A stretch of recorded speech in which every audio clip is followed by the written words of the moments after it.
بسم اللہ الرحمن الرحیم۔ عبداللہ پرکانی عرض کر رہا ہوں۔ آج میرے ویلاگ کا عنوان ہے تجارت کے کچھ اسلامی اصول۔ یہ موضوع میں نے اس لیے تجویز کیا ہے کیونکہ میرے قبیلے کے بہت سے لوگ اور دوست جو ہے نا وہ تجارت کے پیشے سے وابستہ ہیں، لہٰذا میں نے سوچا کہ آج دوستوں کی خاطر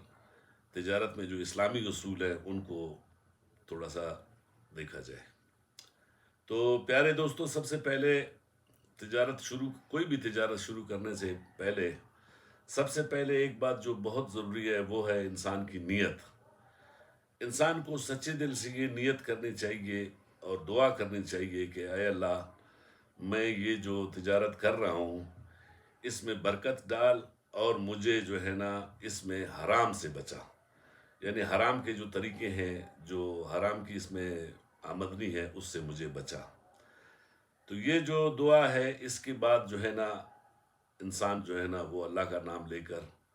انتہائی دیانتداری اور ایمانداری کے ساتھ تجارت کا آغاز کرتا ہے۔ اس میں تجارت کی نیت کرنے کے بعد انسان کو اللہ تعالیٰ سے یہ بھی دعا کرنی چاہیے کہ یا اللہ، میری تجارت میں برکت ڈال تاکہ میں جو ہے نا اپنے رشتہ داروں، عزیز و اقارب اور میرے محلے میں یا علاقے میں جو لوگ بیکار ہیں یا جن کے پاس کوئی ذرائع نہیں ہے آمدنی کے، میں ان کو اپنے کاروبار میں شامل کروں اور اس سے ان کی جو ہے نا گھریلو حالات یا معاشی حالات اس سے بہتر ہوں۔ نمبر 3 جو اس میں جو اہم بات ہے وہ یہ ہے کہ ہمیشہ تجارت میں جب آپ کی نیت ٹھیک رہے گی تو اللہ کی مدد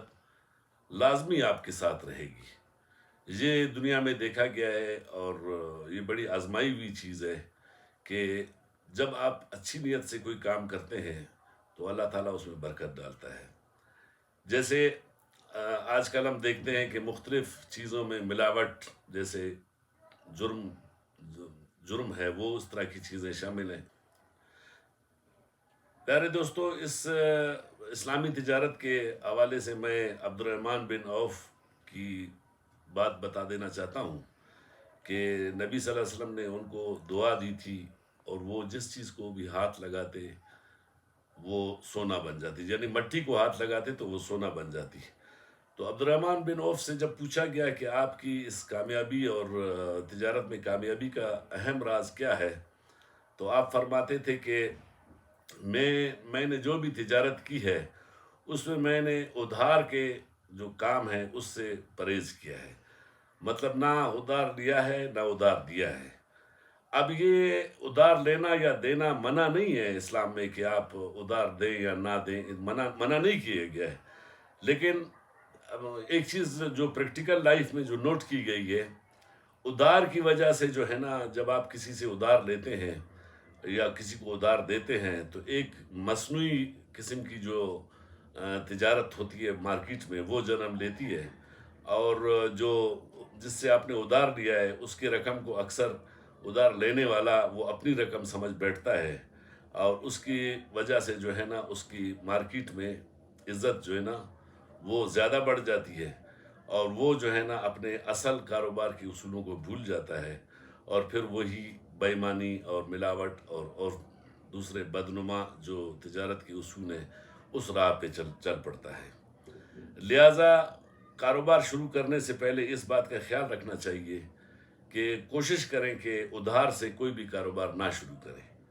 اگر شروع کرنا بھی ہے آپ نے کوئی ادھار سے کاروبار تو اس ادھار کا لوٹانا آپ پہ فرض ہے۔ پیارے دوستو، اس ضمن میں جب حضور صلی اللہ علیہ وسلم کی حدیث ہمارے نظر سے گزرتی ہے تو اس کا یہ واضح مطلب یہی ہے کہ جو مصنوعی اسٹیٹس ہوتا ہے بازار کا اور جس پہ مصنوعی طریقے سے جو ہے نا کاروبار کیا جاتا ہے اس سے منع کیا گیا ہے، کیونکہ اس میں ہی سب سے زیادہ دھوکہ دہی کے چانسز ہوتے ہیں۔ اب ایک اور اسلامی بڑا اچھا اصول یہ ہے کہ ذخیرہ اندوزی سے بھی بہت سختی سے اسلام میں منع کیا گیا ہے اور اس کو حرام قرار دیا گیا ہے۔ ذخیرہ اندوزی دوست ایسے ہوتا ہے کہ جیسے آپ کسی مال کو اپنے پاس ذخیرہ یا اسٹور کرتے ہیں اور آپ سوچتے ہیں کہ اس کی قیمت ایک